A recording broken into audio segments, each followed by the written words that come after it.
नमस्कार मैत्रिणींनो, आज आपण उपवासाचे आप्पे आणि डोसे हे कसे बनवायचे, एका बॅटरपासून हे दोन्ही पदार्थ कसे बनवायचे याची आज आपण रेसिपी शेअर करत आहे। सर्वप्रथम 1 वाटी साबुदाणा आणि त्याच्यात 3 पट म्हणजे 3 वाटी भगर। त्याच्यानंतर लागणारं साहित्य आहे शेंगदाण्याचा कूट, 2 टीस्पून जिरे, 1 वाटी तेल, थोड्याशा हिरवी मिरची ही आपण तुमच्या चवीप्रमाणे घेऊ शकता आणि मीठ।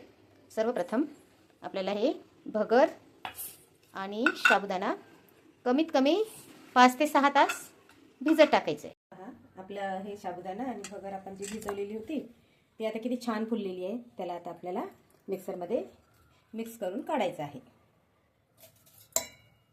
हे भगर आणि साबुदाणा हे दोन्ही मिक्स करून आपल्याला मिक्सरमध्ये बॅटर बनवून घ्यायचं आहे।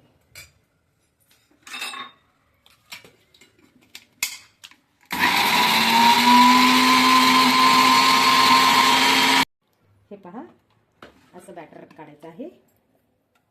असं छान बारीक बॅटर काढून घ्यायचे। मी बॅटर काढताना थोडंसं पाणी घातलेलं आहे, तुम्ही तुमच्या याच्याप्रमाणे पाणी घालू शकता। हे पहा, आपलं बॅटर काढणं झालेलं आहे। यात मी आता हे शेंगदाण्याचा कूट घालणार आहे। त्यानंतर हे हिरवी मिरची जे मिक्सरमध्ये बारीक करून घेतलेली आहे ती पण घालायची आहे आणि त्याच्यानंतर हे मीठ घालायचं आहे चवीनुसार। आणि यात थोडे आप्पे करायचे आहेत ना आपल्याला, त्या बॅटरमध्ये थोडंसं आपल्याला दही घालायचं आहे, जे की मी सांगायला विसरले होते, पण हे दही घालायचं आहे।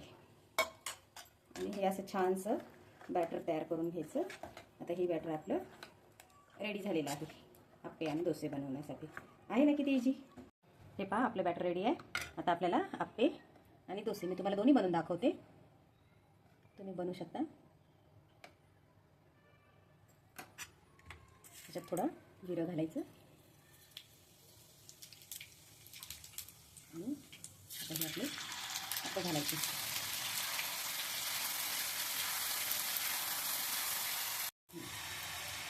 डोसा, पतला डोसा टाकून घ्यायचं। मी तुम्हाला आता बनवून दाखवते। हे डोसा आणि आप्पे एकदम छान क्रिस्पी होतात, तुम्ही एकदा ट्राय करून पहा। हे पहा, आपले आप्पे कसे छान क्रिस्पी झालेले आहेत। मी आता तुम्हाला काढून दाखवते। एकदम छान क्रिस्पी बनतात, तुम्ही एक वेळेस नक्की ट्राय करा। काहीतरी वेगळं उपवासाला आपल्याला तेच ते खायचा कंटाळा येतो ना, त्याच्यामुळे हे पहा, आपला डोसा पण बनलेला आहे। हा पण किती क्रिस्पी झालेला आहे। हे पहा, आपला डोसा मी तुम्हाला दाखवते, किती छान क्रिस्पी झालेले आहेत आप्पे आणि हा आपला डोसा पण एकदम छान झालेला आहे। हे तुम्ही शेंगदाणा चटणीसोबत, दह्यासोबत, तुमच्या जसं तुम्हाला आवडेल त्याप्रमाणे खाऊ शकता। आणि मी जी ही रेसिपी केली ती तुम्ही एकदा नक्की ट्राय करा। थँक्यू, धन्यवाद।